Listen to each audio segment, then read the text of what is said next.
Malta u 6 pajjiżi oħra ffirmaw il-Konvenzjoni tal-Ġnus Magħquda dwar l-effetti internazzjonali tal-beħ tal-vapuri b'subbasta waqt ċeremonja li saret fil-Palazz Verdala fis-Siġġiewi.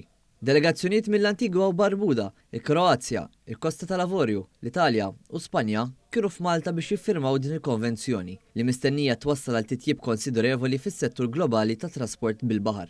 Dan għaliex se tissaħħaħ iċ-ċertezza legali billi tinħoloq struttura uniformi fuq l-effett tal-beħ tal-vapuri b'subbasta li tiżgura li beħ li jsir fi stat wieħed jkollu l-effett li jagħti titlu nadif lix-xerrej f'kull stat ieħor.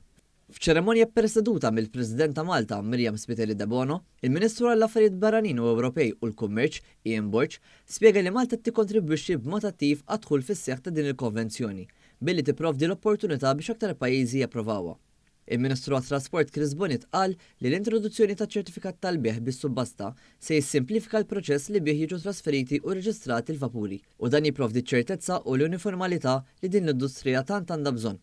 Il-Ministru għall-Ġustizzja Jonathan Attard elenka li fit-tradizzjoni legali marittima ta' Malta għandna storja twila ta' rispett lejn il-ġustizzja u l-ekwità fi tranzazzjonijiet marittimi.